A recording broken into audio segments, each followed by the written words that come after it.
ఆ రోజు 2022 జూన్ 20 అంటే రీసెంట్గా జరిగిన కేసు. మహారాష్ట్రలోని సాంగ్లీ జిల్లాలోని ఓ పోలీస్ స్టేషన్కు ఉదయం 10 గంటల సమయంలో ఒక ఫోన్ కాల్ వచ్చింది. ఆ ఫోన్ కాల్లో ఒక లేడీ ఏం చెబుతోందంటే, మా ఇంటి పక్కన ఒక ఇల్లు ఉంది, వాళ్ళ ఇంట్లో ఉన్న వాళ్ళు ఉదయమే లేచి పనులు చేసుకునేవారు, కానీ ఈ రోజు మాత్రం వారి ఇంట్లో ఎవరూ నిద్ర లేవలేదని, వారి ఇంటికి వెళ్ళి పేరు చెప్పి పిలిచినా ఎవరూ చప్పుడు చేయట్లేదని చెప్పింది. వాళ్ళ గేటు ముందు ఉన్న పాల ప్యాకెట్ ఇంకా అలాగే ఉందని, అందువల్ల ఇంటి తలుపు తట్టడంతో పాటు కాలింగ్ బెల్ కొట్టినా ఎవరూ బయటకు రావట్లేదని చెప్పింది. కిటికీ నుంచి చూసినప్పుడు 2 వ్యక్తులు నేలపై పడి ఉన్నారని, వారి పేరు చెప్పి పిలిచినా కూడా ఎలాంటి సమాధానం లేదని చెప్పుకొచ్చింది. అందువల్లే మీకు కాల్ చేసి చెబుతున్నట్లు ఆ లేడీ అంతా వివరంగా పోలీసులకు చెప్పింది. పోలీసులు వెంటనే సంఘటన స్థలానికి వెళ్లారు. ఆ ఇంటి తలుపులు పగలగొట్టి లోపలికి వెళ్లి చూసినప్పుడు ఒక రూమ్లో 3 నేలపై పడి ఉన్నారు. ఇంకో గది తలుపులు పగలగొట్టి లోపలికి వెళ్లి చూసినప్పుడు అందులో 6 నేలపై పడి ఉన్నారని గుర్తించారు. 9 మంది పల్స్ చెక్ చేసి చూసినప్పుడు ఎవరి నాడి కూడా కొట్టుకోవడం లేదు. వాళ్ళంతా విషం తాగి చనిపోయి ఉంటారని పోలీసులు అనుమానించారు. వారి డెడ్ బాడీస్ చెక్ చేస్తున్నప్పుడు ఒక వ్యక్తి చేతికి పక్కన ఒక లెటర్ దొరికింది. అందులో ఏముందంటే, మాకు చాలా అప్పులు ఉన్నాయని, చాలా మంది దగ్గర వడ్డీకి డబ్బులు తీసుకున్నామని, వాళ్ళు డబ్బులు అడిగి చిత్రవద చేశారని అందులో ఉండింది. మళ్ళీ 2 రోజుల తర్వాత పోలీసులు ఆ లెటర్ చదివి చూసినప్పుడు అది ఆత్మహత్య కాదని, అది పక్కా ప్లాన్తో చేసిన హత్యలు కావచ్చని సందేహపడ్డారు. నిజంగా ఆ 9 మందికి ఏమైంది, వారు ఎందుకు చనిపోయారు? ప్రస్తుతం మహారాష్ట్రలో సంచలనం సృష్టిస్తున్న ఈ కేసు గురించి ఈ వీడియోలో చూద్దాం. మీరు చూస్తున్నది తెలుగు మిస్టరీ. రండి ఇవాటి వీడియోలోకి వెళ్దాం.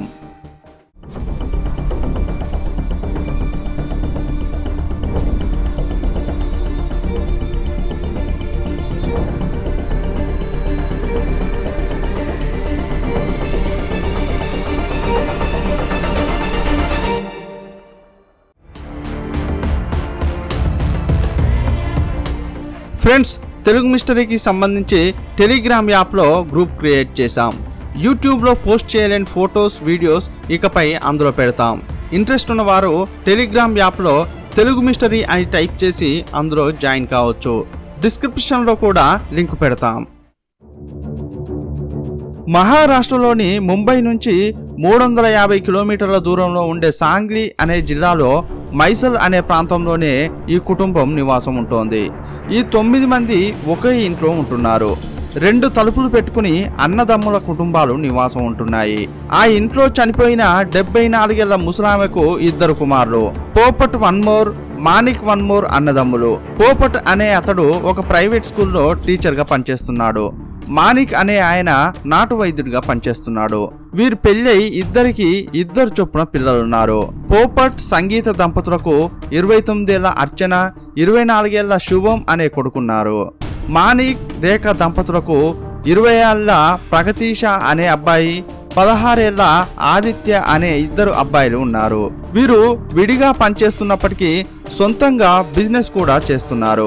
పోపట్ పెద్ద కూతురు అర్చన బ్యాంకులో పనిచేస్తోంది. ఇది హత్య కావచ్చనే సందేహం ఉండడం వల్ల పోలీసులు ఆ ఇంటికి డాగ్ స్వాట్ తీసుకువచ్చి చెక్ చేశారు. చనిపోయిన 9 మంది డెడ్ బాడీస్ ను పోస్ట్ మార్టం కోసం పంపించారు. చనిపోయిన వారి మొబైల్ కాల్స్ డీటెయిల్స్ వెతకసాగారు. ఆ లెటర్లో రాసిన 25 మందిలో 13 మందిని అరెస్ట్ చేసి కేసులు పెట్టారు. పోలీసులు ఈ కేసుపై పలు కోణాల్లో విచారణ చేశారు. ఆ సమయంలోనే వారి అటాప్సీ రిపోర్టు వచ్చింది. వాళ్ళంతా చివరిసారిగా టీ తాగారని, ఆ టీలోనే విషం కలపబడి ఉందని రిపోర్టులో ఉండింది. కానీ ఇది ఆత్మహత్యలా అనిపించడం లేదని పోలీసులు అనుమానించారు. ఇది పక్కా హత్యల మాదిరి అనిపిస్తోందని సందేహపడ్డారు. పోలీసులు ఆ లెటర్ రాసిన చేతిరాత, చనిపోయిన 9 మంది చేతిరాతతో చెక్ చేశారు. కానీ ఎవరితోనూ అది మ్యాచ్ కాలేదు. పోలీసులు ఆ లెటర్ గురించి కంటిన్యూగా విచారిస్తూనే ఉండగా ఒక విషయం అర్థమైంది. ఎవరైనా ఒకరు ఆత్మహత్య చేసుకోవాలని డిసైడ్ అయినప్పుడు మొదట వారి బాధను రాస్తారు. ఆ తర్వాతే ఆత్మహత్యకు కారకులు ఎవరని రాస్తారు. లేకపోతే ఎందుకు ఆత్మహత్య చేసుకోవాల్సి వచ్చిందో రాస్తారు. కానీ ఈ లెటర్ చూసినప్పుడు డిఫరెంట్గా ఉండింది. దానికి కారణం ఏంటంటే, ఆ లెటర్ ప్రారంభంలోనే వాళ్లకు అప్పు ఇచ్చిన 25 మంది పేర్లు రాసి వీళ్ళంతా అప్పు తీర్చమని చిత్రవద చేశారని ఉండింది. కానీ మేమంతా కలిసి ఆత్మహత్య చేసుకోబోతున్నామని ఎక్కడా రాయలేదు. అందువల్లే పోలీసులకు అనుమానం కలిగింది. వేరెవరో వారిని ఆ కారు రిజిస్ట్రేషన్ నంబర్ తీసుకుని చెక్ చేసినప్పుడు అది షోలాపూర్కు చెందిన అబ్బాస్ ముహమ్మద్ అలీ అనే అతని పేరు మీద రిజిస్ట్రేషన్ అయిందని తెలిసింది. వెంటనే పోలీసులు షోలాపూర్ పోయి జూన్ 27, 2022 తేదీన అబ్బాస్ ముహమ్మద్ అలీని అతని ఫ్రెండ్ చంద్రకాంత్ను అరెస్ట్ చేశారు. వారిని కస్టడీలోకి తీసుకుని విచారించినప్పుడు ఈ ఇద్దరు ఆ కుటుంబానికి ఆల్రెడీ తెలిసిన వారని గుర్తించారు. వీళ్ళు ఆ ఇంటికి పోయినట్లు సెల్ ఫోన్ సిగ్నల్ ఆధారాలు లభించాయి. వారిద్దరిని వారి స్టైల్లో విచారించినప్పుడు వారు ఆ ఏరియాలో మంత్రవాదుల్లాగా తిరుగుతున్నట్లు తెలియవచ్చింది. చాలా ప్రాంతాల్లో వాళ్ళు డబ్బు మోసం చేశారని పోలీసుల ఎంక్వైరీలో తేలింది. ఇదే క్రమంలో ఈ అన్నదమ్ములు వీరిని కలిశారు. వారు బిజినెస్ చేస్తుండటంతో చిన్న చిన్న అప్పులు ఉన్నాయి. ఇలాంటి టైంలో వారికి ఈ ఇద్దరు మంత్రవాదులతో పరిచయం ఏర్పడింది. వారు కొన్ని పూజలు చేసిన తర్వాత మీకు లంకె బిందెలు దొరుకుతాయని చెప్పారు. దానికి సంబంధించిన పూజలు చేయడానికి సుమారు ₹1,00,00,000 అవసరమవుతాయని చెప్పారు. మీరు ఆ డబ్బు అరేంజ్ చేస్తే ఎంచక్క లంక బిందెలు తీసుకుని హ్యాపీగా జీవించవచ్చని చెప్పారు.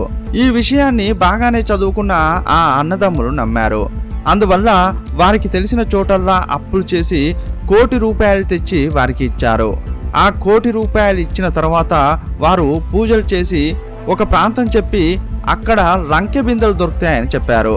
ఈ కుటుంబం ఆ చోటుకు వెళ్ళి తవ్వి చూసినప్పుడు లంకె బిందెలు దొరకలేదు. అప్పుడే తాము మోసపోయామని గుర్తించారు. మళ్ళీ ఈ మంత్రవాదులను కాంటాక్ట్ అయి మీరు చెప్పినట్లు లంకె బిందెలు దొరకలేదని చెప్పారు. ఈ క్రమంలో మాకు మా డబ్బులు తిరిగి ఇవ్వండి అని అడిగారు. లేకుంటే పోలీసులకు కంప్లైంట్ చేస్తామని చెప్పారు. భయపడిపోయిన ఆ ఇద్దరు మంత్రవాదులు ఈసారి మరో పూజ చేయాలని, మీకు తప్పకుండా ఈసారి లంకె బిందెలు దొరుకుతాయని చెప్పారు. ఈసారి పూజను ఫ్రీగా చేస్తామని మళ్ళీ వారిలో ఆశలు కలిగించేలా మాట్లాడారు. మరోసారి ఆ కుటుంబీకులు వారిని నమ్మారు. వాళ్ళు చెప్పినట్లుగానే జూన్ 19, 2022 తేదీ వారి ఇంటికి వచ్చారు. అంతా స్నానం చేసి రెడీగా ఉండమన్నారు. అంతా బిల్డింగ్ పైకి ఎక్కండని వాళ్ళు చెప్పారు. ఒక్కొక్కరిని పిలుస్తామని, అప్పుడు మాత్రం ఈ పూజలో పాల్గొంటే చాలని చెప్పారు. ఎలాగైనా లంకె బిందెలు దొరికితే అప్పులు తీర్చి హాయిగా బతకాలని ఆ కుటుంబం ఆశపడింది. ఆ మంత్రవాదుల మాటలు నమ్మి అంతా డాబా పైకి వెళ్లారు. మొదటగా మాణిక్ కుటుంబ సభ్యులను పిలిచారు. ఆల్రెడీ విషం కలిపి ఉంచిన టీని వారితో తాగించారు. ఆ టీ తాగి అంతా మైకంలోకి పోయి ఆ తర్వాత చనిపోయారు. ఈ సంఘటన తర్వాత ఇంకో ఇంటికి వారి కుటుంబ సభ్యులను పిలిపించి వారికి కూడా అదే టీ తాగించారు. వారు కూడా అచ్చం అలాగే చనిపోయారు. రెండోసారి ఈ కుటుంబ సభ్యులు ఈ మంత్రవాదులను కలిసేటప్పుడు మేం ₹1,00,00,000 అప్పులు తెచ్చి మీకు ఇచ్చామని, దానికి సంబంధించిన అప్పు పత్రాలన్నీ వారికి ఇచ్చారు.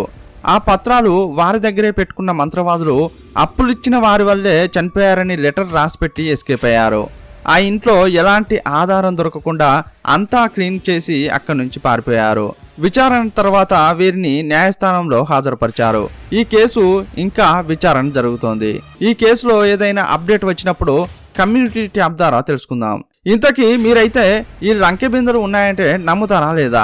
లంకె బిందెలు ఉన్నాయని మిమ్మల్ని ఎవరైనా సంప్రదిస్తే మీరేం చేస్తారో మీ అభిప్రాయాన్ని కూడా కామెంట్ బాక్స్లో రాయండి. ఇంతకీ ఈ కేసు గురించి ఏమనుకుంటున్నారో మీ అభిప్రాయాన్ని షేర్ చేయండి. మరో వీడియోతో మళ్ళీ కలుసుకుందాం. అప్పటి వరకు బాయ్ బాయ్.